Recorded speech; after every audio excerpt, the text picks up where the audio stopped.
नमो अरिहन्ताणं नमो सिद्धाणं नमो आयरीयाणं नमो वज्रायाणं नमो लोये सौवसावूणं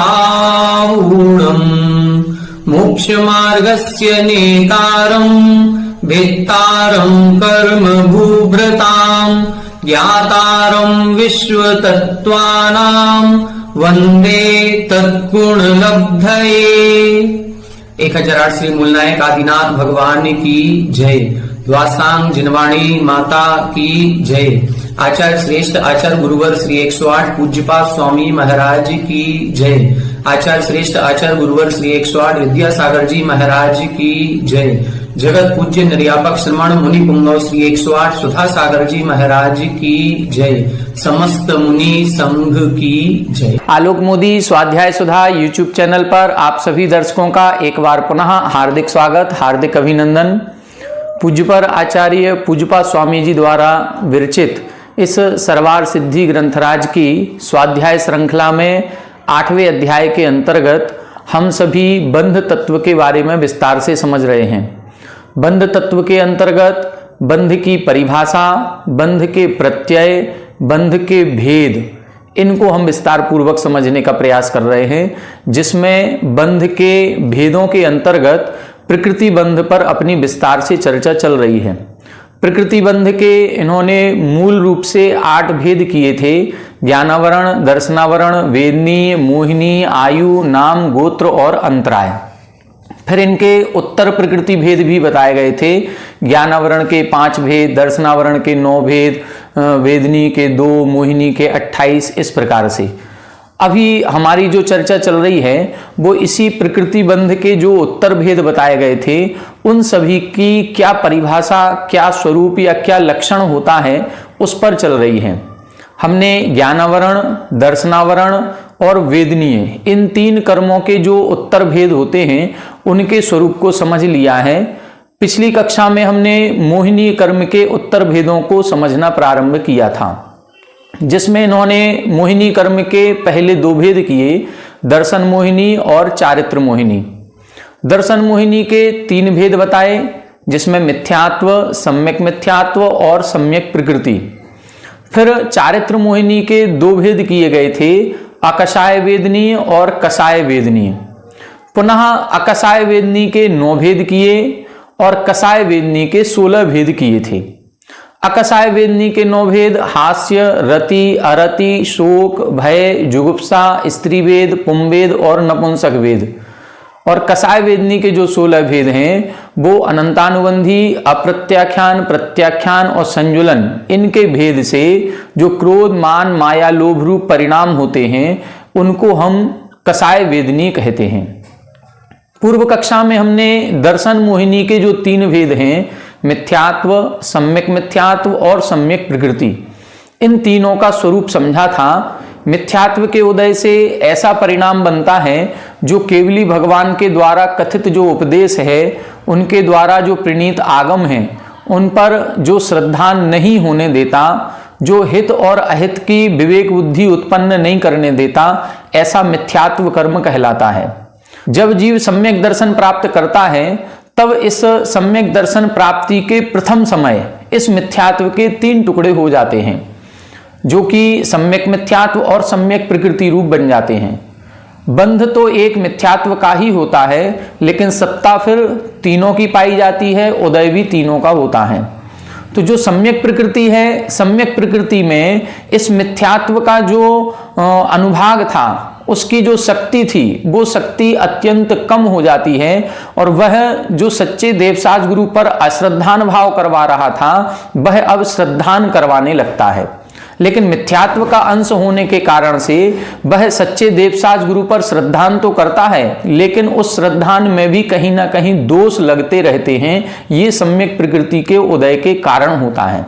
तीसरी जो सम्यक मिथ्यात्व प्रकृति है उसके स्वरूप को हमने समझा था। तो इसमें उदाहरण दिया था कोदों का, कि कोदों को सड़ाने के बाद यदि उसका प्रक्षालन कर लिया जाए, उसको धो लिया जाए, तो उसकी आधी मद शक्ति खत्म हो जाती है। लेकिन फिर भी उसमें अभी भी नशा रहता है, उस दृष्टि से उसको हम क्षीणाक्षीण वृत्ति कहते हैं। सम्यक मिथ्यात्व में भी इसी प्रकार का रहता है। मिथ्यात्व का जो प्रगाढ़ अंश था वह प्रगाढ़ अंश दूर हो जाता है, लेकिन फिर भी अभी मिथ्यात्व का जो अनुभाग है, जो उसका प्रभाव है, वो बना रहता है, इसलिए उसको सम्यक मिथ्यात्व कहते हैं। ऐसा जीव सच्चे देवशास्त्र गुरुओं पर श्रद्धान तो करता ही है, साथ ही खोटे देवशास्त्र गुरुओं को छोड़ नहीं पा रहा है, बल्कि उन दोनों में अभी अनिर्णय की स्थिति रहती है कि हम सच्चे देवशास्त्र गुरु इनको सच्चा माने या इनको सच्चा माने। ऐसी जब दृष्टि रहती है तो उसको हम सम्यक मिथ्यात्व प्रकृति का उदय कहते हैं। इसका उदय तीसरे गुण स्थान में होता है और इसका काल मात्र अंतर मुहूर्त होता है। अंतर मुहूर्त के बाद या तो वह जीव सम्यक दृष्टि हो जाएगा या वह जीव मिथ्या दृष्टि हो जाता है। अब आज की कक्षा में हम कसाय वेदनी और अकसाय वेदनी को समझेंगे, अथवा चारित्र मोहिनी के जो दो भेद किए गए थे उनको समझने का प्रयास करेंगे।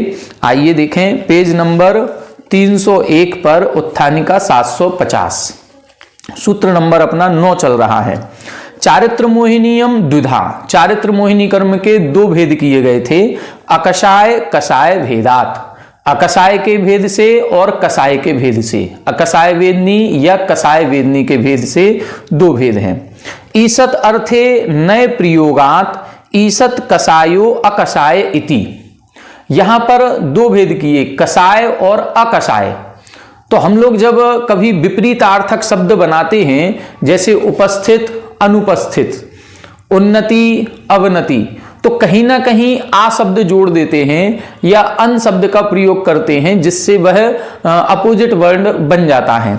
तो यहां पर कसाय और अकसाय, ऐसे ये दो शब्द कहने का मतलब ये नहीं है कि एक तरफ तो हम कसाय कह रहे हैं और अकसाय का मतलब जो कसाय नहीं है, नहीं, ऐसा अर्थ नहीं लेना है।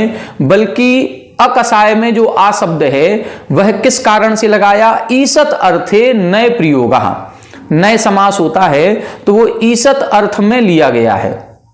ईसत अर्थ का मतलब किंचित, इसका मतलब है जैसे क्रोध मान माया लोभ के परिणाम तीव्र होते हैं, ऐसे हास्य रति अरति आदि के परिणाम तीव्र नहीं होते और हमेशा नहीं होते। क्रोध मान माया लोभ की परिणति लंबे समय तक बनी रह सकती है, लेकिन हास्य रति अरति आदि की जो परिणति है वो अंतर मुहूर्त से ज्यादा नहीं रहती, इसलिए इसको हम किंचित कसाय कहते हैं, ईसत कसाय। और ईसत कसाय के कारण से इसको अकसाय कहते हैं। इसी तरह से हमने भेद पढ़ा था इंद्रिय और अनिंद्रिय में। तो इंद्रिय में अनिंद्रिय शब्द जो कहा गया तो उसका मतलब ये नहीं है कि जो इंद्रिय नहीं है, नहीं, जो किंचित इंद्रिय है उसको हम मन कहते हैं। इसी प्रकार से इधर लिखा है ईसत अर्थे, किंचित अर्थ निकालने के लिए नए प्रयोग किया गया है और नए कसाय के कारण से जो ईसत कसाय है उसको अकसाय कहते हैं, किंचित कसाय को। अकसाय वेदनीयम नवविधम, ये जो अकसाय वेदनी है ये 9 प्रकार की होती है। कुतः, किस कारण से, तो हास्य आदि भेदात, हास्य आदि के भेद से। सूत्र में इन्होंने ये 9 भेदों का वर्णन किया है। अब इनकी परिभाषा बता रहे हैं। यस्य उदयात हास्य आविर्भावः तत् हास्यम, जिस कर्म के उदय से हास्य आविर्भावा, हंसी उत्पन्न होती है, हमें आनंद आता है, मुस्कुराहट आती है, जोर जोर से हंसने का भाव आता है, वो हास्य कर्म के उदय के कारण से होता है। यद उदयात देशादिषु औत्सुक्यम सारथिः, जिस कर्म के उदय से देश आदि में, क्षेत्र आदि में, किसी भी पदार्थ आदि में औत्सुक्यम अर्थात एक रुचि उत्पन्न होती है, उसे हम रति कहते हैं। कई बार ऐसा लगता है आज ये बनाइए, ये खाने की इच्छा हो रही है, आज यहाँ घूमने चलिए, वहाँ घूम, तो किसी प्रदेश को देखने की इच्छा है, किसी वस्तु को भोजन के रूप में ग्रहण करने की इच्छा है, कोई नए कपड़े पहनने की इच्छा है, तो जो एक विशेष उत्सुकता होती है वो रति कर्म के कारण से होती है। अरति ही तद विपरीता, अरति उससे विपरीत होती है। विपरीत का मतलब जहां मन नहीं लगे, जहां जिस भोजन को करने का मन नहीं है, जिस स्थान पर घूमने का मन नहीं है, एक उदासी का भाव जब होता है उसको बोलते हैं अरति कर्म के कारण से ऐसा होता है। यद विपाकात शोचनम स शोकः, जिस कर्म के उदय से सोचनम, शोचनीय अवस्था बन जाती है, कहीं एक इतनी तीव्र उदासी आ गई कि किसी भी काम में मन नहीं लग रहा है और एक अलग ही हम सोच में डूबे हुए हैं, उसको हम शोक कहते हैं। ये शोक का मतलब वो दुख वाला शोक नहीं है जो अपन ने असाता वेदनी में पढ़ा था, दुख शोक तापाक्रंदन। यहां पर एक प्रकार का एक तनाव, टेंशन वाली जो स्थिति बनती है वो शोक के अंतर्गत लेना चाहिए। वो दुख भी आ जाएगा लेकिन एक टेंशन वाली स्थिति भी इसमें बन जाएगी। यद उदयात उद्वेगः तद भयम, जिस कर्म के उदय से उद्वेग परिणाम होता है उसको हम भय कहते हैं, मतलब एक डर लगने लग जाए उसको बोलते हैं भय।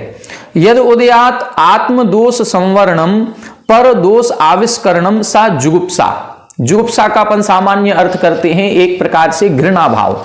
अब घृणा भाव कब होगा? जब हमें दूसरा व्यक्ति पसंद नहीं आएगा, कोई भी वस्तु पसंद नहीं आएगी। तो पसंद कब नहीं आएगी? जब हमें उसके गुण नजर नहीं आएंगे, जब उसके दोष नजर आएंगे तो हमें कहीं ना कहीं घृणा भाव होगा। तो यहां पर यही कह रहे हैं, यद उदयात आत्मदोष संवरणम, अपने तो दोषों को छुपा रहा है, और पर दोष आविष्करणम, दूसरों के दोषों को प्रकट कर रहा है, उसको हम जुगुप्सा कहेंगे। मतलब दूसरों के दोषों को निकालना, दूसरों के दोषों को उजागर करना, दूसरों के दोषों को प्रचारित और प्रसारित करना, मतलब बुराई करना या निंदा करना, ये सब जुगुप्सा के अंतर्गत आ जाएगा। यद उदयात स्त्रीणान भावान प्रतिपद्यते सा स्त्रीवेदः। स्त्रीवेद किसे कहते हैं? जिस कर्म के कारण से स्त्री पने के भावों को प्राप्त होता है या स्त्री पने के जो भाव हैं वो उत्पन्न होते हैं, उसे हम स्त्रीवेद कहते हैं। इसका दूसरा अर्थ यह भी होता है कि जब पुरुष में रमण करने की इच्छा होती है तो स्त्री वेद कसाय का उदय होता है, जब स्त्री में रमण करने की इच्छा होती है तो पुरुष वेद कसाय का उदय होता है, और जब दोनों में रमण करने की इच्छा हो तो उसे हम नपुंसक वेद कसाय का उदय कहते हैं। तो स्त्री भाव को प्राप्त होता है वह स्त्री वेद है। या यस्य उदयात पुंसनान भावान आस्कंदति स पुंवेदा, जिस कर्म के उदय से पुरुषत्व अपने अंदर आता है, पौरुषपना, पौरुष का भाव अपने अंदर आता है, उत्पन्न होता है, उसे पुंवेद कहते हैं। और यद उदयात नापुंसकान भावान उपब्रजति स नपुंसक वेदः, और जिस कर्म के उदय से नपुंसक पने का भाव आता है उसको हम नपुंसक वेद कहते हैं। ये नव नो कसाय का स्वरूप सामान्य से सरल भाषा में संक्षिप्त रूप में इधर इन्होंने स्पष्ट कर दिया।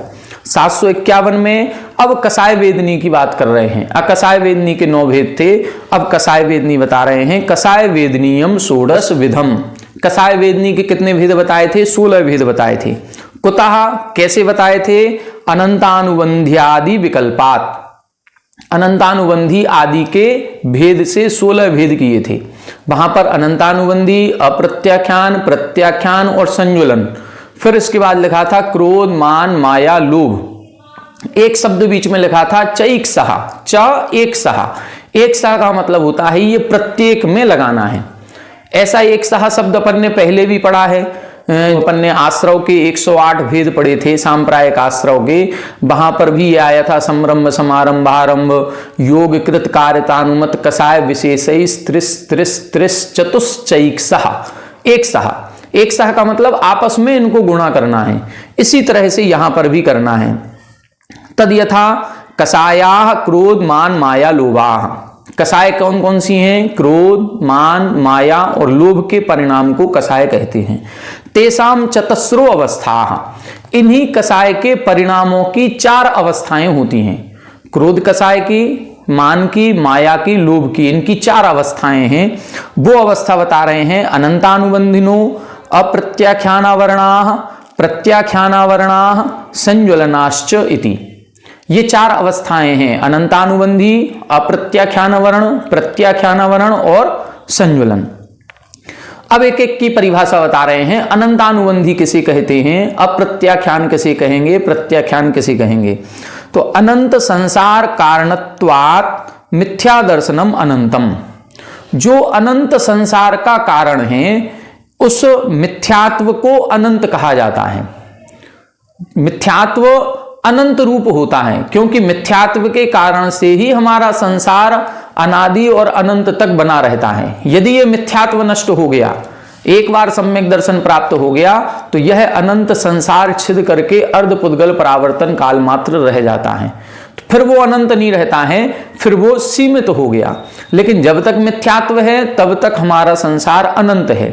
तो अनंत संसार का कारण होने से मिथ्या दर्शन को अनंत कहते हैं। तत् अनुबंधिनो अनंतानुबंधना, और उस मिथ्यात्व का जो विशेष रूप से बंध कराती है, उसका बंध कराने वाली जो कसाय है, उसको हम अनंतानुबंधी क्रोध मान माया लोभ कहते हैं। तो अनंतानुबंधी क्यों है? नाम से स्पष्ट है, अनंत अनुबंधी, जो अनंत का बंध कराती है। अब अनंत का बंध क्या है? जो अनंत संसार का कारण है। ऐसे मिथ्यात्व का बंध कराने में जो प्रमुख रूप से कारण होती है, उसे हम अनंतानुबंधी क्रोध मान माया लोभ कहते हैं। ये जो कसाय है, ये 6 महीने से अधिक चलती है और हमारे सम्यक्त्व का घात करती है। जब तक अनंतानुबंधी रहेगी तब तक सम्यक दर्शन उत्पन्न नहीं होता। दूसरा लिख रहे हैं, यद उदयात देश विरतिम संयमा संयमाख्याम अल्पाम अपि कर्तुम न शक्नोति ते देश प्रत्याख्यानम आवरणंतो अप्रत्याख्यानावरणाः क्रोध मान माया लोभाः।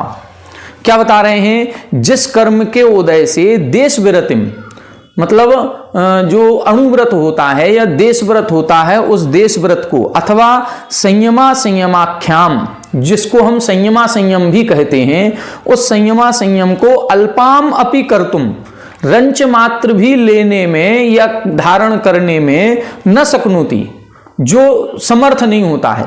किस कारण से समर्थ नहीं हो रहा है? जिस कारण से नहीं हो रहा है, बस उसी कसाय के परिणामों को हम अप्रत्याख्यानावरण कसाय कहते हैं। आज हम लोग प्रवचन खूब सुनते हैं, स्वाध्याय खूब करते हैं, सब कुछ बातें समझ में भी आ रही हैं, संसार का स्वरूप भी समझ में आ रहा, मोक्ष का भी समझ में आ रहा, आत्मा का भी आ रहा, लेकिन फिर भी इस संसार के जाल को छोड़ने का मन नहीं कर रहा है। क्यों नहीं कर रहा है? अप्रत्याख्यानावरण कसाय के उदय के कारण से।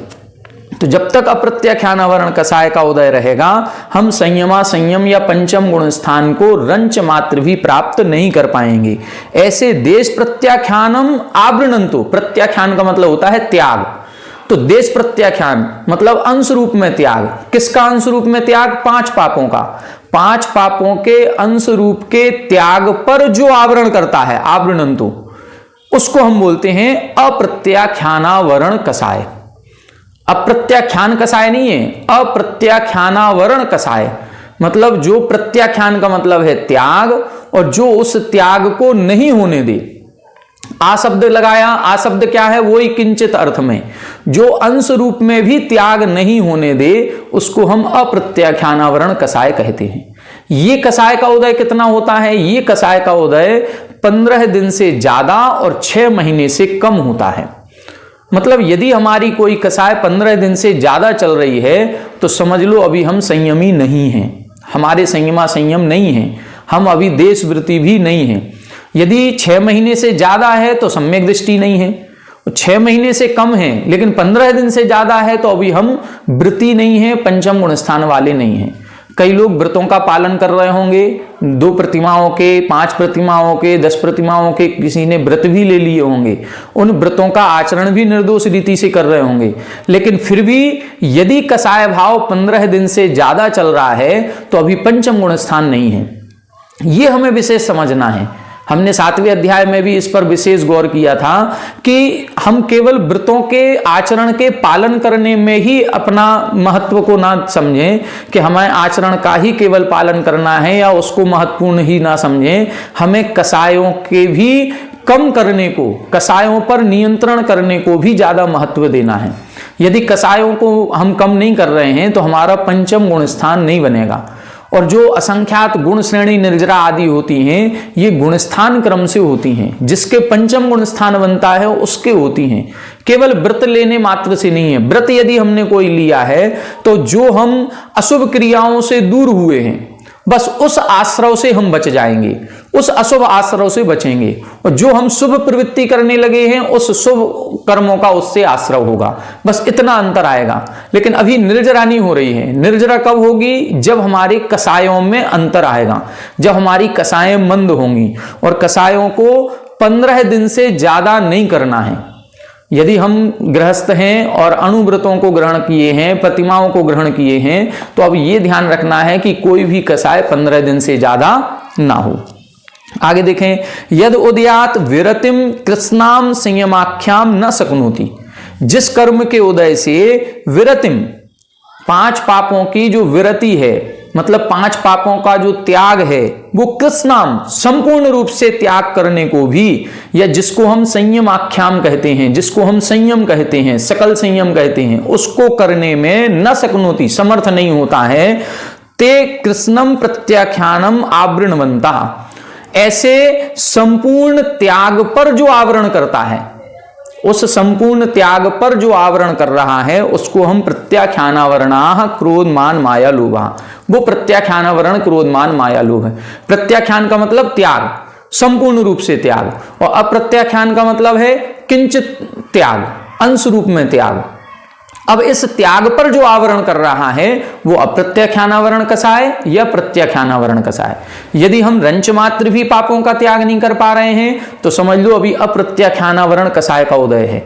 और मान लो हमने अंश रूप में तो त्याग कर दिया है लेकिन अभी मुनि दीक्षा लेने में समर्थ नहीं हो पा रहे हैं, तो जो संपूर्ण पापों का त्याग करने में हम समर्थ नहीं हो रहे हैं तो मान के चलें हमारे प्रत्याख्यानावरण कसाय का उदय चल रहा है।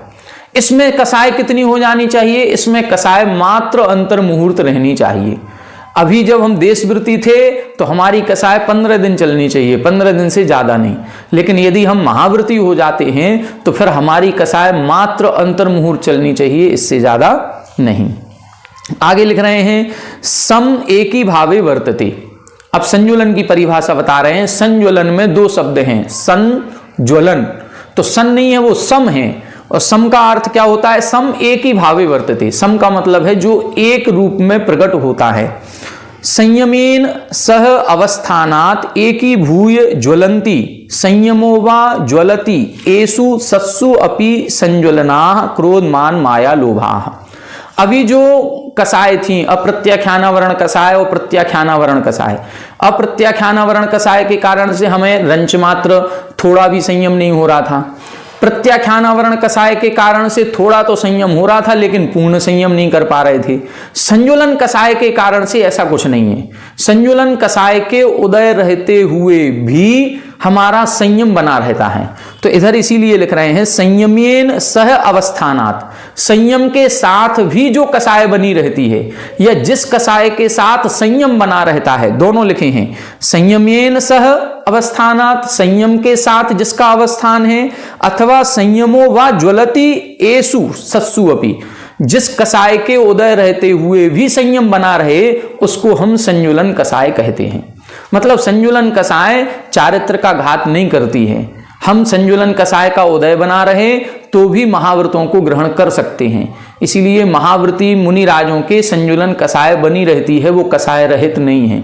लेकिन ये कसाय भी एक चारित्र का घात करती है। जब हम 9वां अध्याय पढ़ेंगे तो उसमें जो सकल संयम है उस सकल संयम के 5 भेद किए गए। सामायिक चारित्र, छेदोपस्थापना चारित्र, परिहार विशुद्धि चारित्र, सूक्ष्म सांप्राय चारित्र और यथाख्यात चारित्र।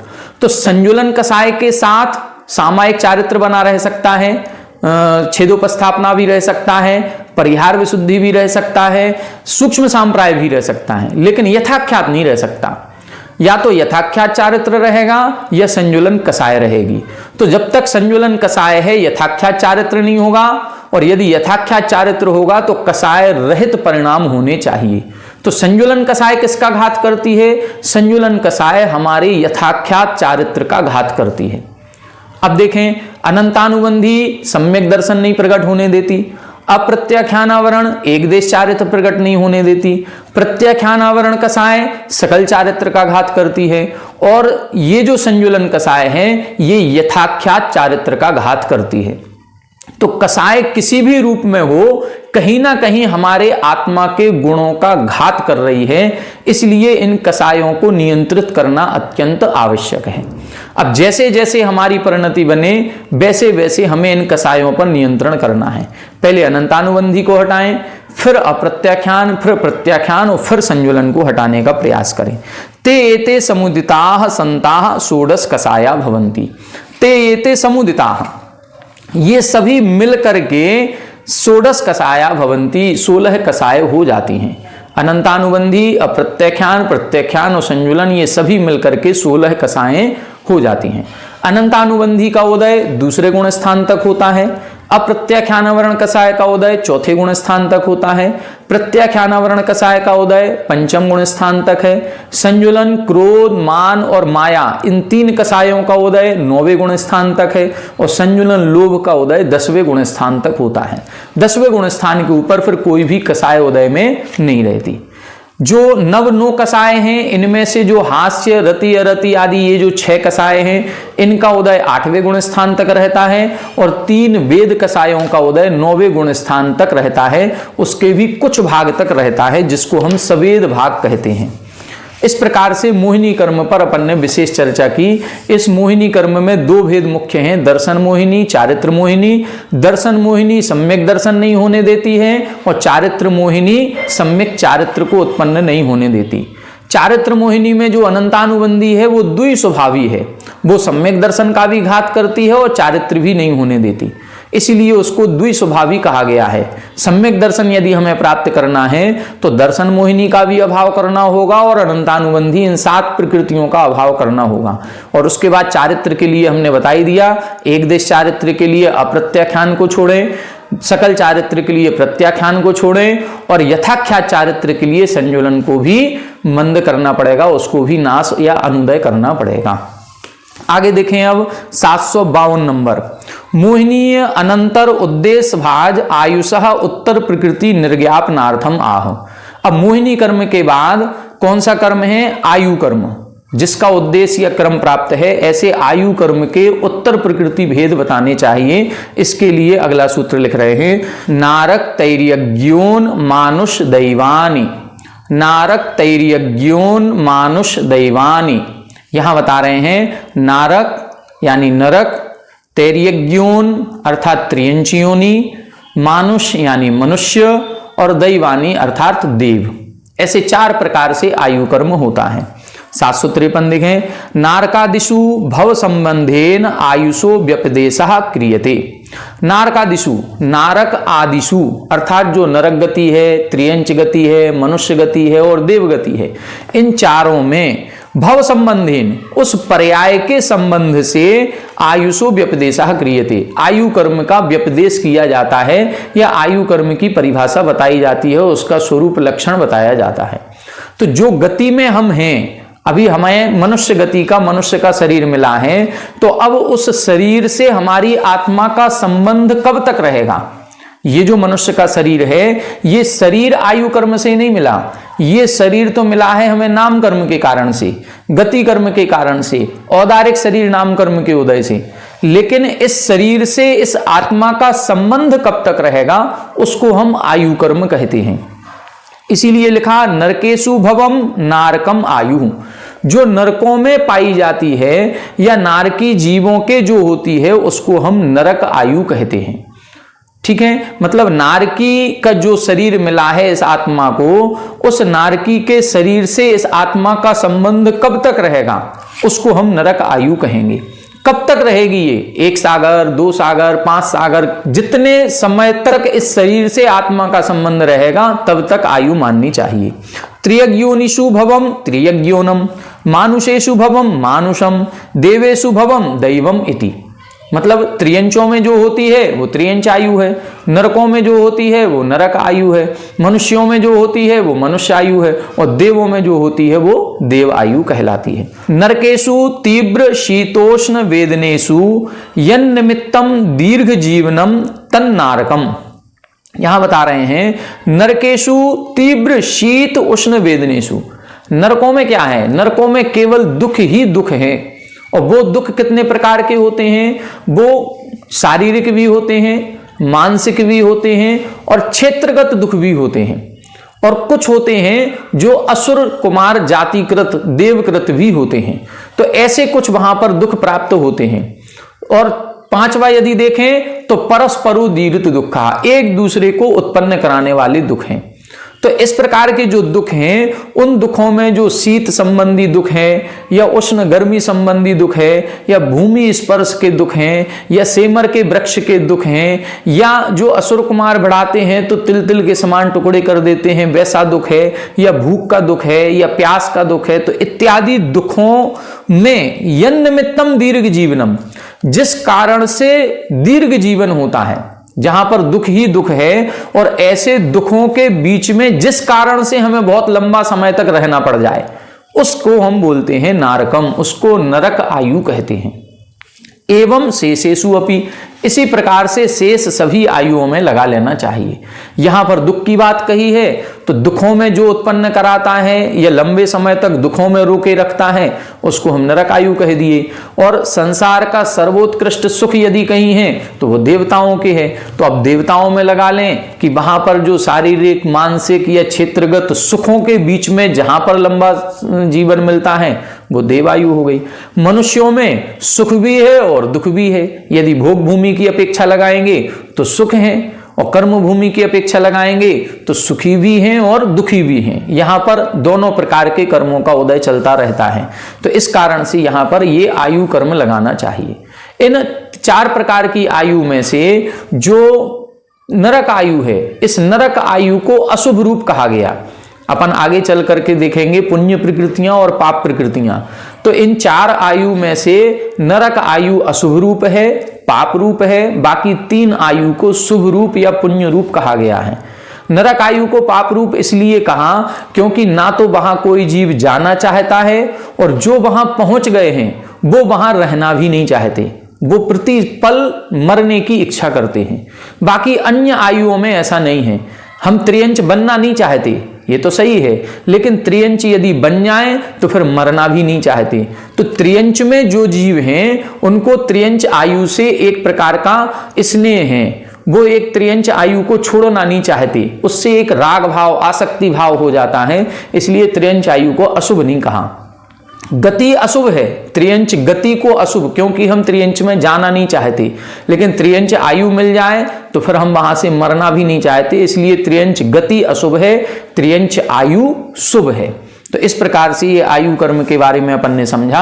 अब आयु कर्म के बाद नाम कर्म का वर्णन आएगा। नाम कर्म का कार्य क्या है? नाम कर्म का काम है इस शरीर की प्राप्ति कराना। शरीर कैसा बनेगा? हम एक इंद्रिय होंगे कि पंचेंद्रिय होंगे? हम देवों का शरीर मिलेगा कि नारकियों का शरीर मिलेगा कि मनुष्य का शरीर मिलेगा? हमारे अंगोपांगों की रचना कैसी होगी? शरीर का आकार कैसा होगा? शरीर की शक्ति कैसी होगी? शरीर का स्पर्श, रस, गंध, वर्ण कैसा होगा? ये सारी चीजें नाम कर्म से मिलती हैं। इस नाम कर्म के सर्वाधिक भेद किए गए हैं, 93 भेद।